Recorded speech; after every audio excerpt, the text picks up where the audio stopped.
우리가 매일 쓰는 숫자들 있잖아요. 덧셈, 곱셈. 여기에 사실은 어마어마한 비밀 규칙이 숨어 있다면 믿으시겠어요?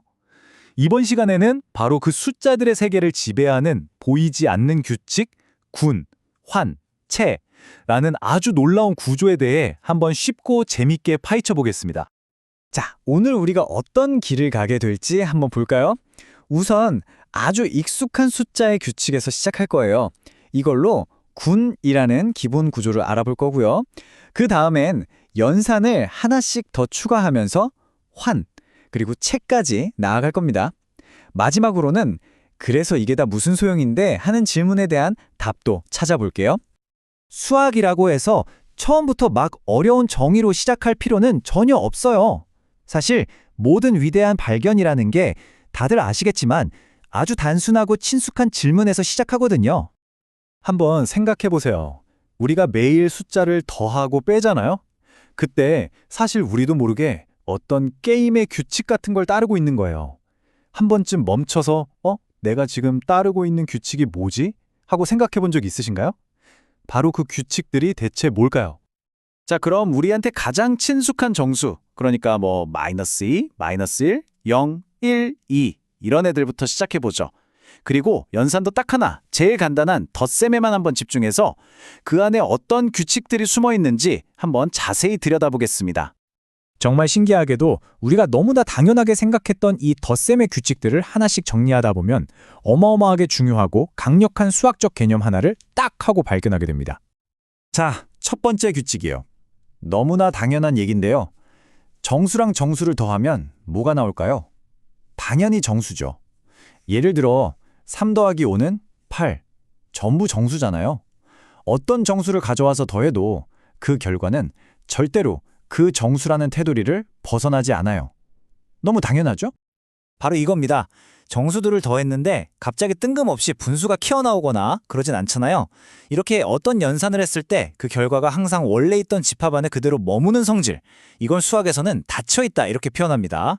하나의 울타리 안에 갇혀있는 느낌이죠.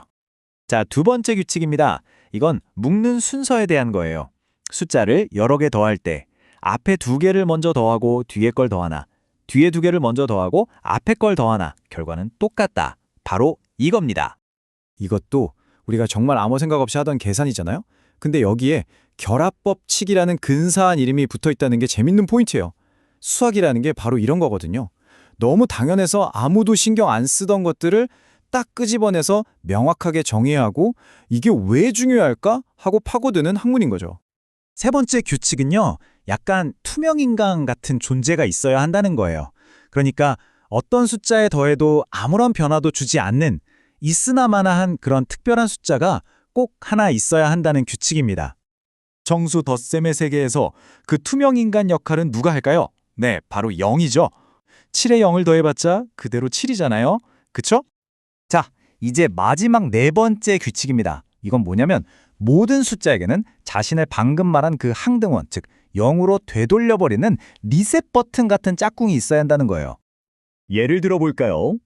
5의 짝꿍, 즉 5의 리셋 버튼은 뭘까요? 바로 마이너스 5입니다.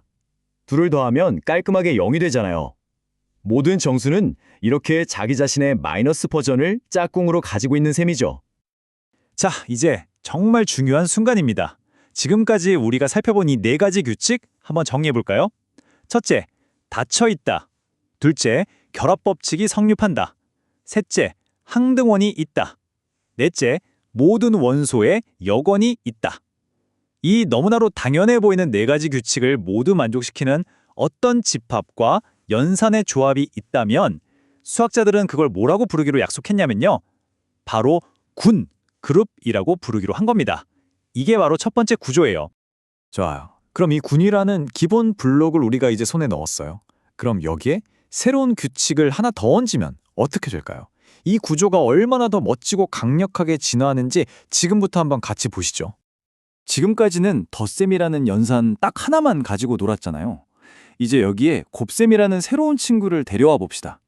근데 중요한 건 덧셈과 곱셈이 서로 따로 놀면 안 돼요. 이 둘을 끈끈하게 연결해주는 규칙이 필요한데 그게 바로 우리가 잘 아는 분배 법칙입니다. 자, 정리해 볼게요. 덧셈에 대해서는 군의 규칙을 그대로 다 만족하면서 여기에 곱셈이랑 분배 법칙까지 딱 추가된 이 업그레이드된 구조, 이걸 바로 환이라고 부릅니다. 우리가 계속 예시로 들고 있는 정수제팝이 바로 이 환의 아주 대표적인 예시죠. 이제 우리가 평소에 쓰는 숫자 시스템에 거의 다 왔어요. 거의 다 왔는데 이 환이라는 구조에는 아직 결정적으로 중요한 기능 하나가 빠져 있습니다. 과연 뭘까요? 이 흐름을 보시면 수학자들이 어떻게 개념을 레고 블록처럼 차곡차곡 쌓아 올리는지 딱 보이죠? 자, 군 위에 곱셈을 얹어서 환을 만들었고요. 이제 이 환이라는 구조의 마지막으로 아주 강력한 규칙 하나를 더 추가할 겁니다. 그게 뭐냐면 바로 0만 빼고 어떤 수로든 자유롭게 나눌 수 있다는 규칙입니다. 이 나눗셈이라는 막강한 힘까지 갖추게 됐을 때 드디어 우리는 이 구조를 필드라고 부르게 됩니다. 최종 진화형인 셈이죠. 이 표를 보시면 이제 모든 게 명확해집니다. 왜 우리가 맨 처음 시작했던 정수가 최종 보스인 채는 될 수 없는지 그 이유가 나와요. 한번 보세요. 정수는 덧셈에 대해 군도 되고 곱셈까지 더해서 환도 되는데 채는 안 되죠. 왜냐? 3 나누기 2를 하면 1.5가 되잖아요. 정수가 아니죠. 즉, 나눗셈에 대해 닫혀있지 않은 거예요. 하지만 분수를 포함하는 유리수나 소수점 아래까지 다 포함하는 실수는 어때요? 뭘로 나누든 0만 빼고 그 결과는 여전히 유리수고 실수죠. 그래서 이 둘은 완벽한 채가 되는 겁니다. 자, 그럼 이제 이런 생각이 드실 수 있어요. 군, 환, 채, 그래서 이게 나랑 무슨 상관인데?